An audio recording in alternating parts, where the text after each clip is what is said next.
Break के बाद एक बार फिर से आप सभी का स्वागत है। दक्षिण चीन सागर में चीन और फिलीपींस एक बार फिर आमने सामने आ गए हैं। दोनों देश दक्षिण चीन सागर में अलग अलग द्वीपों पर अपने अपने दावे करते रहे हैं। क्या है इन दावों की हकीकत, देखिए इस रिपोर्ट में। एक तरफ चीन युद्ध अभ्यास के नाम पर पिछले 2 दिनों से ताइवान को घेरे हुए है, तो वहीं दूसरी ओर दक्षिण चीन सागर में फिलीपींस पर भी नजरें टेढ़ी की हुई है। फिलीपींस ने आरोप लगाया है कि चीन की समुद्री मिलिशिया की नौका ने थीटू द्वीप के करीब गश्त कर रहे उसके 2 जहाजों पर बगली वार किया है। चीन की इस कार्रवाई से उसके जहाज को नुकसान पहुंचा है। फिलीपींस ने एक वीडियो साझा कर दावा किया है कि धनुष संख्या 00108 वाली नाव फिलीपीनी जहाज आरपी दातू कैबलो के करीब आती है और फिर उससे टकरा जाती है। हालांकि चीन इन आरोपों को खारिज करता है। उसका दावा है कि फिलीपीनी जहाज चीनी अधिकार क्षेत्र से बेहद खतरनाक तरीके से गुजर रहे थे और वहां मौजूद चीन की मछली पकड़ने वाली नाव से टकरा गए। बीजिंग ने मनीला से चीन की क्षेत्रीय संप्रभुता और समुद्री अधिकारों के सम्मान का आग्रह किया है। फिलीपींस और चीन के बीच तनाव का मुख्य कारण दक्षिण चीन सागर में समुद्री क्षेत्रों और संसाधनों पर अधिकारों से जुड़े हुए हैं। चीन दक्षिण चीन सागर के पूरे हिस्से पर अपना दावा करता है।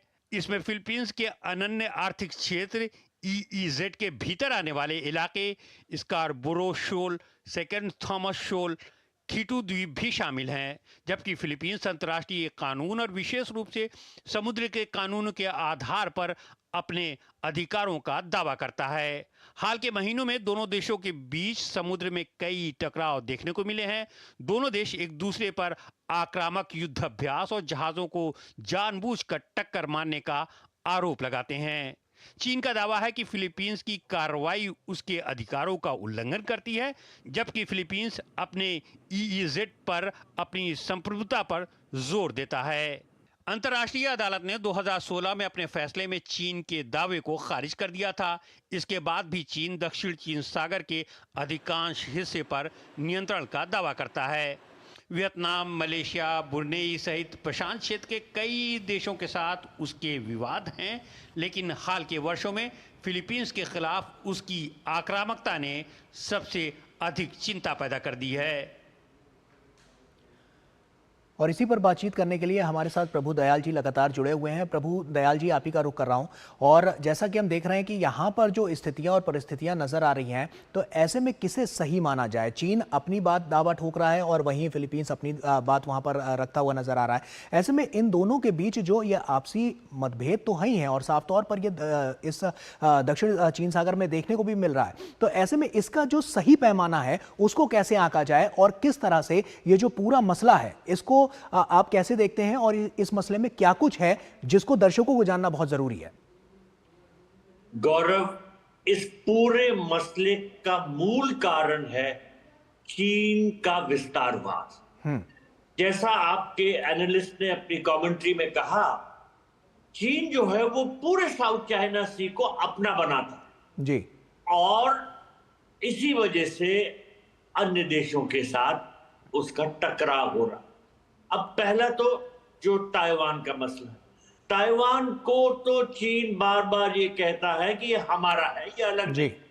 अभी जो उनका ताइवान का नेशनल डे हुआ, उसमें उनके प्रेसिडेंट ने अपनी सेपरेट आइडेंटिटी जाहिर की, तो उसी के बदले में जो चीन ने उनको डराने के लिए ये मिलिट्री एक्सरसाइजेज वहां की, जिसमें एयरक्राफ्ट कैरियर गया, कई नाव गई और 153 एयरक्राफ्ट ताइवान को घेरने लगे और डराने लगे।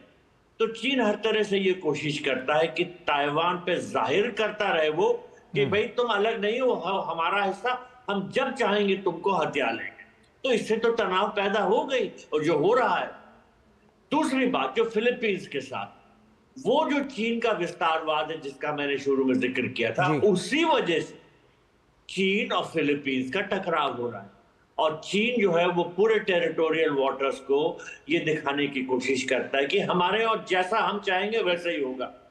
तो इसके मतलब कि फिर तो फिलीपींस का कोई टेरिटोरियल वाटर रह नहीं जाता, वो अपने टेरिटोरियल वाटर्स जो हमेशा से थे उसमें भी अपनी नावें नहीं चला सकता, चीनी लोग आके उसमें तंग करेंगे।